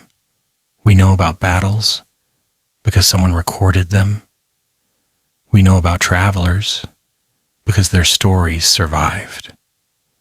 But those records were created by humans. Humans forget. Humans misunderstand. Humans exaggerate. So historians must carefully separate evidence from interpretation. Marco Polo's story requires exactly this approach. We do not need to accept every detail blindly. We also do not need to reject everything because some details are uncertain. The most reasonable view is often somewhere in the middle. Marco Polo likely traveled far into Asia. He likely saw parts of the world that few Europeans had seen. He likely learned from many people along the way. His book probably contains both personal experiences and information from others. Some details may have been changed. Some may have become more dramatic. But the foundation of the journey appears connected to a real historical world. And perhaps the most beautiful part of the Marco Polo story is not proving every single detail. It is understanding what his journey represents. A person from one corner of the world entered another civilization and returned with knowledge. He crossed cultural boundaries. He showed that humanity was connected long before modern globalization. His story reminds us that the world has always been full of connections. Ideas travel, stories travel, people travel, and every journey changes the person who makes it. Marco Polo left Venice as a young traveler. He returned as the voice of a world that many Europeans had never imagined. Whether every word was perfect or not, his impact was real. His story expanded the world. And that may be the greatest truth about Marco Polo. The final mystery of Marco Polo is not only about his journey across Asia, it is about how a single human story can survive through centuries, pass through countless generations, and still make people question what is real and what is legend. Marco Polo became more than a traveler. He became an idea that the world was bigger than people imagined, an idea that distant civilizations could be reached, an idea that curiosity could overcome fear. This is why his name remains famous. But to understand his true place in history, we must look at the evidence with balance. The strongest evidence suggests that Marco Polo was a real merchant from Venice who traveled east with his family. He entered the world of the Mongol Empire at a time when long-distance travel was possible. He encountered cultures that were very different from his own. He learned about places that most Europeans had never seen. And he returned with stories that changed how Europe viewed Asia. These basic facts are widely accepted. The controversy comes from the details. How far did he really travel? How long did he stay in China? How much did he personally witness? How much came from other sources? These questions remain open. One of the reasons the debate continues is because Marco Polo's own story is unusually difficult to verify. There are no travel journals written day by day. There are no detailed official documents confirming every movement. There are no clear records of every place he visited. Instead, there is one famous account that was created years after the journey. This creates uncertainty. But uncertainty does not mean something never happened. Many important historical events are known through incomplete evidence. Historians often work with fragments. They collect pieces of information and try to understand the bigger picture. When Marco Polo's account is compared with what is known about the 13th century, many pieces fit. The world he describes is recognizable. The political systems match, the trade networks match, the technology matches, the culture matches.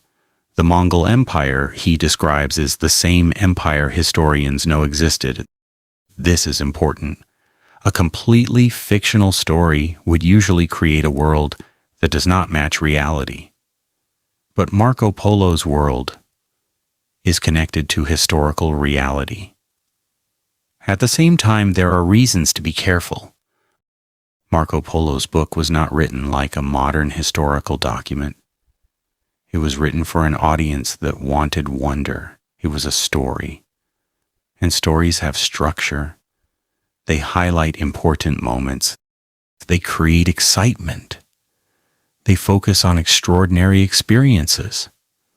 This means the final version may not represent every detail exactly as it happened. But this was common in the medieval world. Many famous accounts from that era mix history and storytelling. The boundary between the two was not always clear. Another important question is whether Marco Polo exaggerated his importance. This is possible. Many historical figures have done this. People naturally want their lives to appear meaningful. A person who served a ruler might later describe themselves as closer to power than they really were. A person who witnessed an event might present themselves as more important than they actually were. Marco Polo may have done something similar. But even if he increased his own importance, it does not mean the entire journey was invented. A real traveler can still tell a story with some exaggeration. Human history is full of such examples. The story of Marco Polo also teaches us something about the relationship between memory and history. Memory is not a perfect recording. It changes, it adapts. It is influenced by emotions and later experiences. After returning to Europe, Marco Polo lived through major events. He was involved in conflict. He was imprisoned. He told his story. Years passed. During that time, his memories may have changed. The final book became a mixture of experience, memory, and storytelling. This is why studying Marco Polo requires careful thinking. We are not simply asking, was he telling the truth? We are asking, how does a real experience become a historical story? That is a much deeper question. Because every person who leaves a record of their life does this. They choose what to include. They choose what to emphasize. They tell the story from their own perspective. Marco Polo was no different. But there is another reason his story matters. Marco Polo helped connect two worlds. His writing showed Europeans that Asia was not just a distant mystery.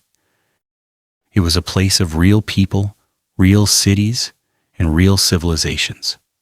He encouraged curiosity.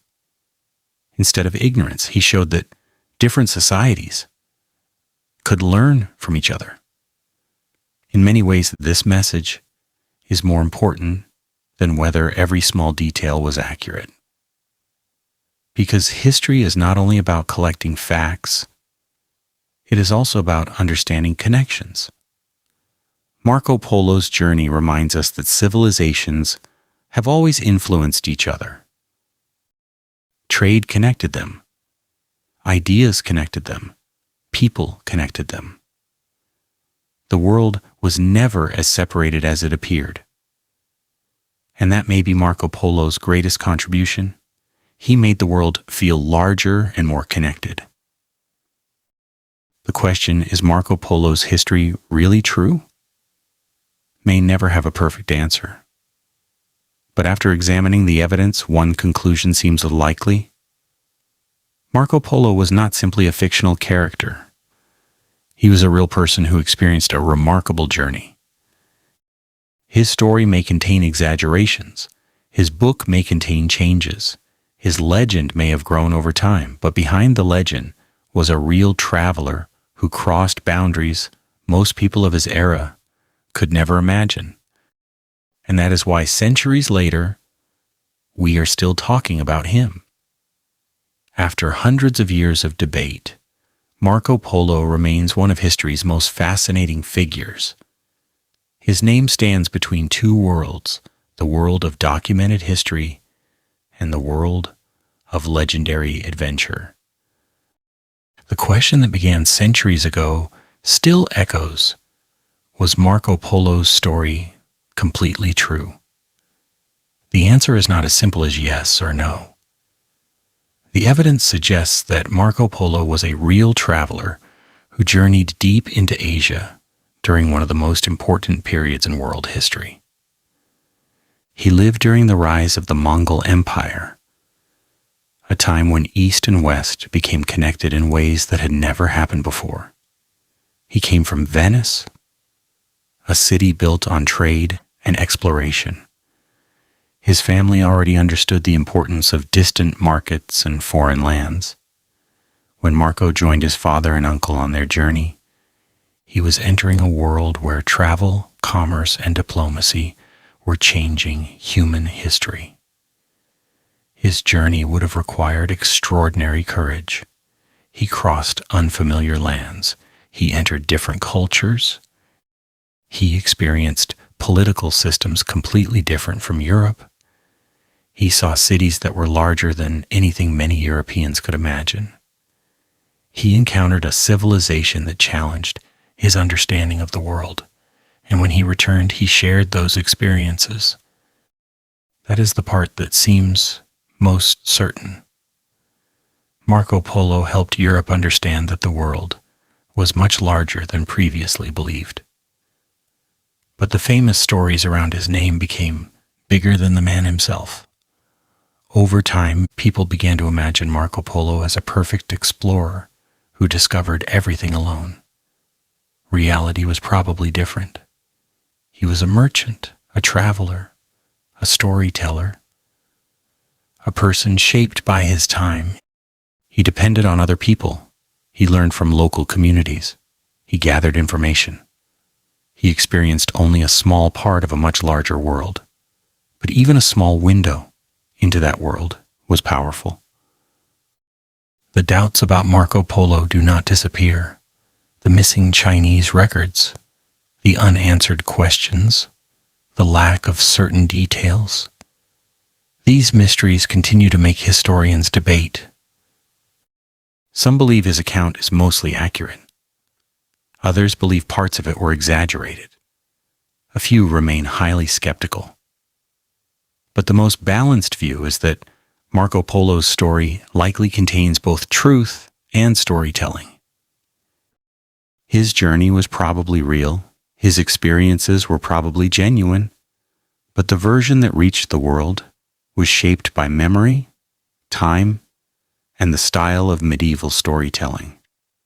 This does not make his story meaningless. In fact, it makes it more human. Because every historical story passes through people. People remember, people explain, people interpret. The past is not delivered to us perfectly. It comes through the voices of those who lived it. Marco Polo's voice survived, and because it survived, it changed history.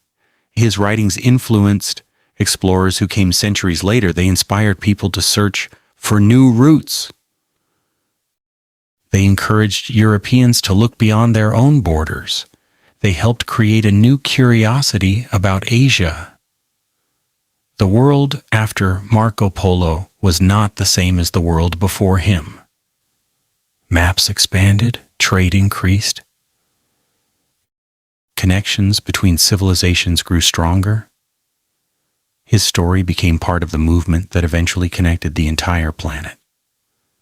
Perhaps the greatest achievement of Marco Polo was not proving every detail about Asia. Perhaps his greatest achievement was creating a bridge between civilizations, a bridge between curiosity and knowledge, a bridge between the known world and the unknown. The mystery of Marco Polo will probably never disappear completely, and maybe that is exactly why his story remains powerful. If everything were perfectly proven, the mystery would be gone. If everything were clearly false, the story would have been forgotten. Instead, Marco Polo remains in the middle. A real man surrounded by questions, a traveler surrounded by legends, a historical figure who became almost mythical. The final answer may be this. Marco Polo probably did not tell a perfect story, but he also probably did not create a completely false one. He was a man who traveled farther than most people of his age, saw things few Europeans had ever seen, and returned with knowledge that changed the world. The greatest journey of Marco Polo was not only the road from Venice to Asia. The greatest journey was the journey of his story through time, a story that crossed centuries, a story that crossed cultures, a story that still makes humanity ask, what is beyond the horizon? And perhaps that question is the true legacy of Marco Polo. Even after the end of Marco Polo's famous journey, the debate surrounding him continued. In many ways, his story became even more mysterious after his death. The man disappeared from the world, but the question he left behind became immortal. Who was the real Marco Polo? Was he the greatest traveler of the medieval age? Was he a merchant who collected stories from others? Was he a storyteller who turned a normal journey into a great adventure? Or was he something in between? The answer may never be completely known, but perhaps that uncertainty is what makes his story so powerful. History is often remembered through people who leave behind questions. The figures who create no mystery are sometimes forgotten, but people who challenge our understanding remain alive in our imagination. Marco Polo was one of those people. His journey represents a turning point in human history. Before his writings became famous, many Europeans saw the world through a limited perspective. They knew about nearby kingdoms, familiar seas, and neighboring lands. Beyond those borders was uncertainty. But Marco Polo's account expanded that mental world. He described places where cities were enormous, governments were highly organized, and technology was different from anything Europeans commonly knew. He introduced many readers to the idea that another civilization could be equally powerful or even more advanced. This was an important realization, because throughout history, civilizations have often believed their own world was the center of everything. Marco Polo's story challenged that belief. He showed that greatness existed far away, that knowledge existed in many places, that human achievement was not limited to one region. This may be one of his greatest contributions. Another reason Marco Polo remains famous is because his story reflects the eternal human desire for discovery. Every generation has people who want to know what exists beyond the familiar. They look at a map and wonder what lies beyond the edge. They see mountains and wonder what is on the other side. They see oceans and wonder what is across them. Marco Polo represented this curiosity. He followed the roads that connected continents. He entered worlds that were unknown to many people around him. He returned with stories that changed the way people imagined the planet. But there is also a lesson in the doubts about him. They remind us that history must be examined carefully. A famous story is not automatically a true story. A popular belief is not automatically a fact. Historians must ask questions. They must compare evidence. They must separate what is supported from what is uncertain. Marco Polo's story teaches us that truth is sometimes complicated. A person can be real even if some stories about them become exaggerated. A journey can happen even if every detail is not confirmed. A legend can grow around a foundation of reality. This happens often in history. Kings become greater than they were. Battles become more dramatic. Heroes become symbols. The real person and the legendary person become mixed together. Marco Polo experienced this transformation. The historical merchant became the legendary explorer. The traveler became the symbol of adventure. But behind the legend was still a real human being, a person who lived in a difficult age, a person who crossed dangerous lands, a person who saw a world most people of his time would never see. Another fascinating question is whether Marco Polo himself understood the impact his story would have. When he was telling his experiences, he probably did not know that people hundreds of years later would still discuss him. He was simply sharing what he knew. He could not have imagined that his name would become associated with exploration itself. This is another interesting part of history.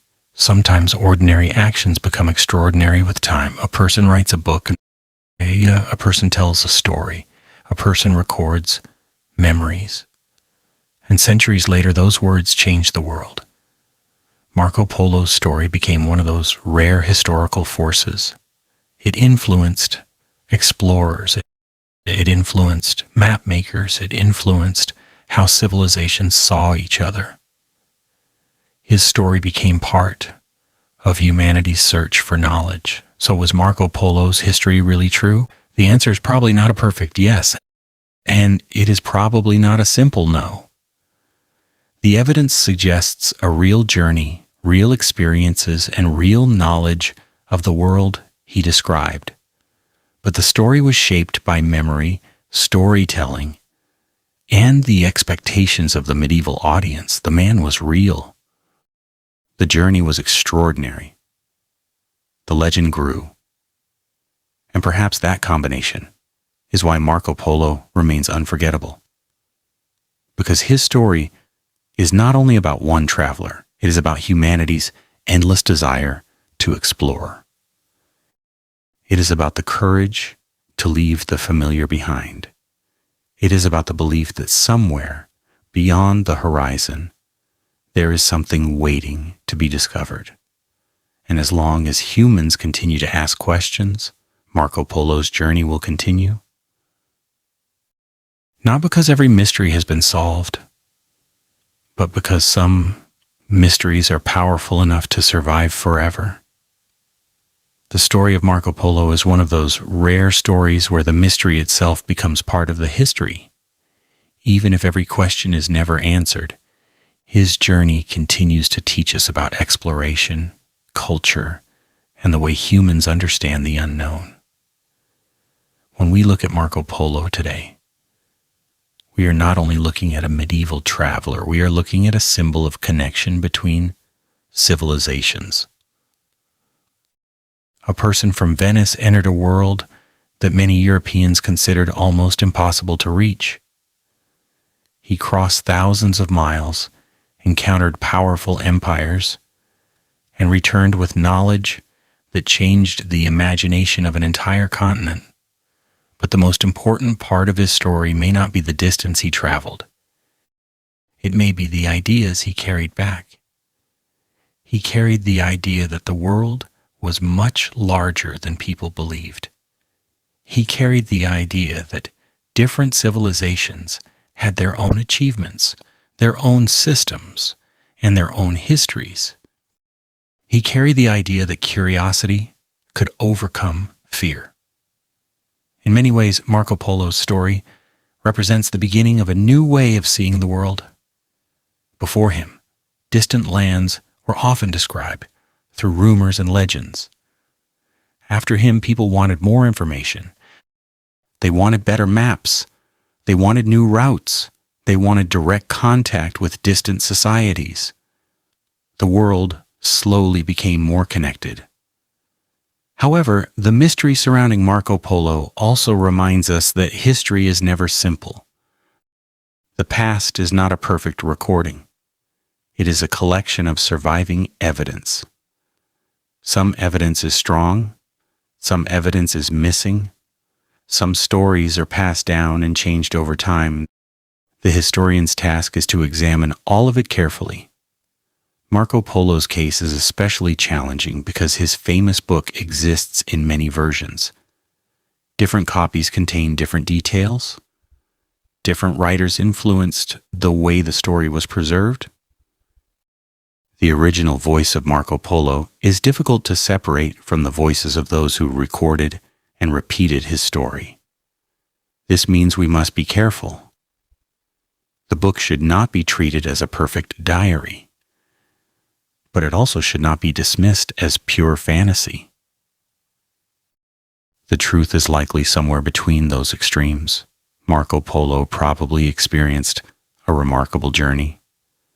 He probably saw parts of Asia that few Europeans had ever witnessed. He probably learned from many cultures and people. But his final story was shaped by the world he lived in.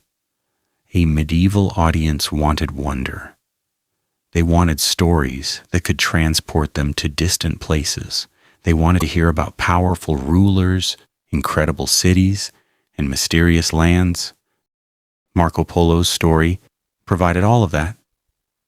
And because it was so fascinating, it survived. This survival itself is part of the mystery. Many travelers existed. Many merchants crossed Asia. Many people saw incredible things, but their stories disappeared. Marco Polo's story remained. Why? Because it connected facts with imagination. It gave people something they wanted. A glimpse into another world. Even today, when people debate Marco Polo, they are still thinking about the same questions that fascinated people centuries ago. How much can we trust a traveler? How do we know what is true?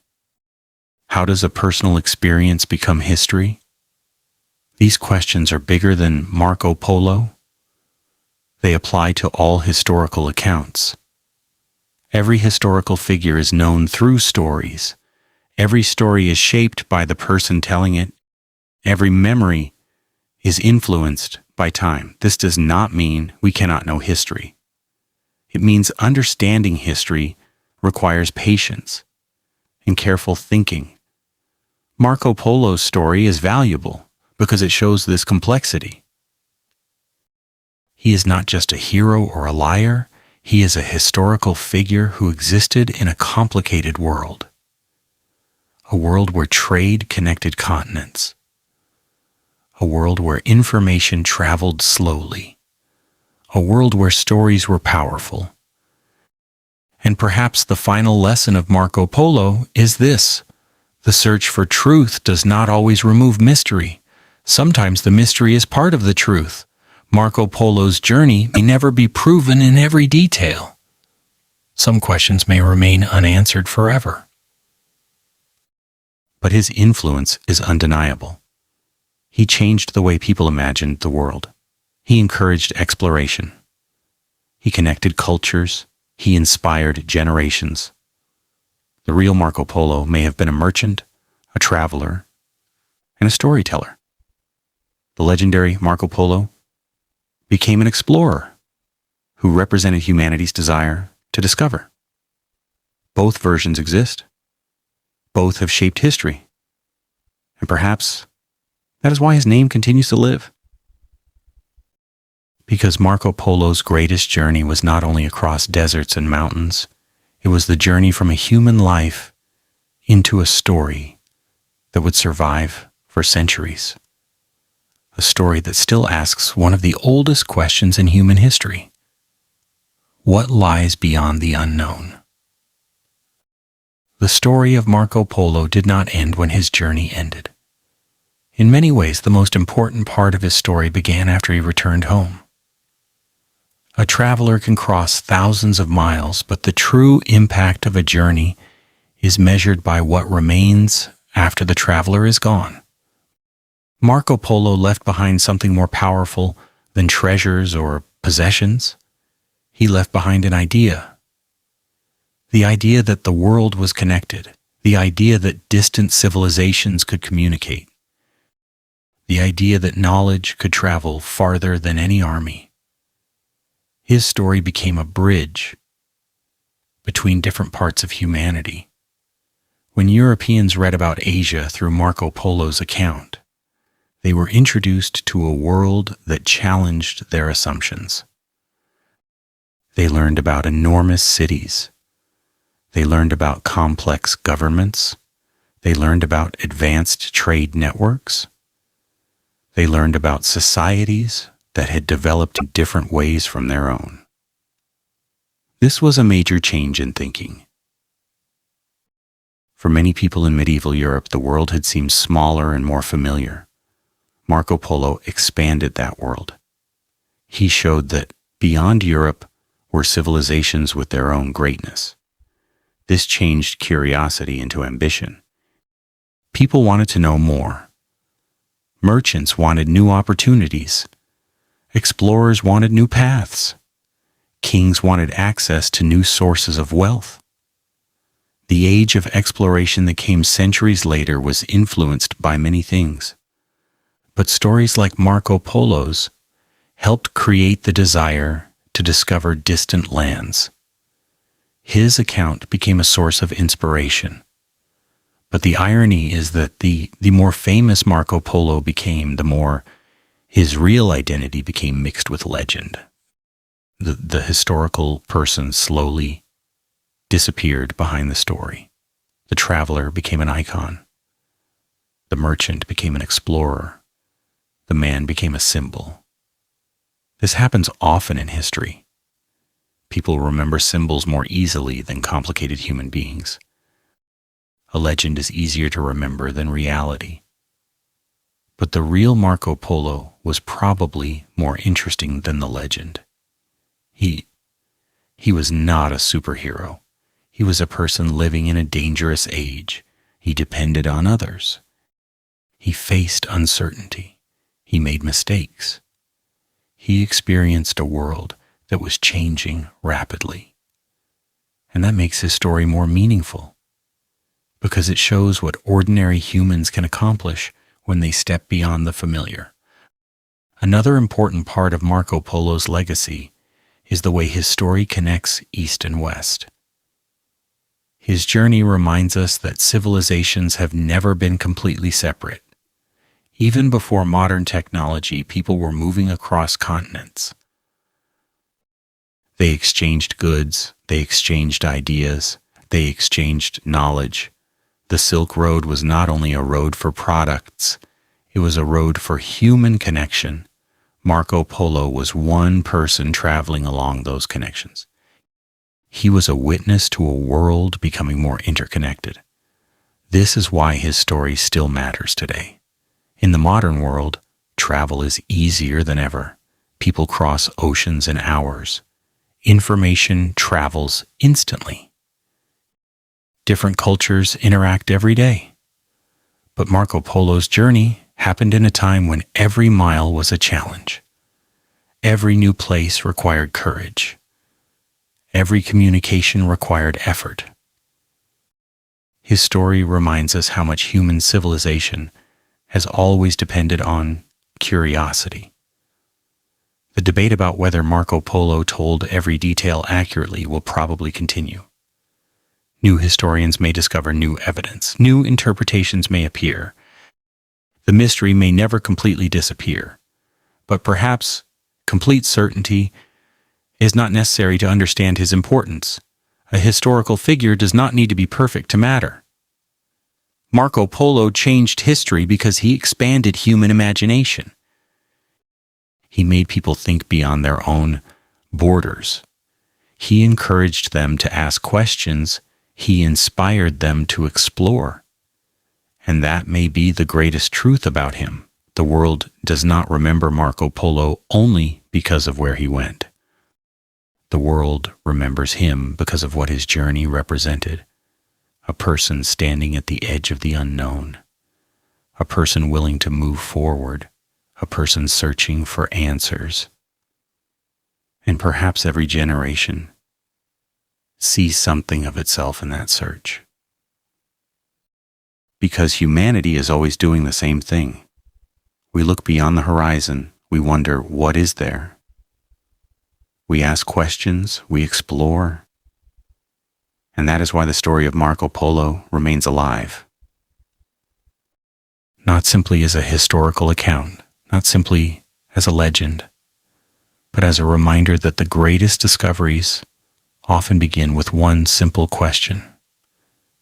After all the debates, all the questions, and all the centuries of discussion, the mystery of Marco Polo remains one of history's most fascinating stories. The journey that began in Venice became a story that traveled farther than Marco Polo himself ever could have imagined. His name crossed languages, cultures, and generations. People who never saw the lands he described still became fascinated by his adventures. And that is perhaps the greatest mystery of all. Why did one man's story become so powerful? The answer may be because Marco Polo's story is not only about geography. It is about the human spirit. It is about curiosity. It is about the courage to enter a world you do not understand. It is about the desire to discover what exists beyond your own experience.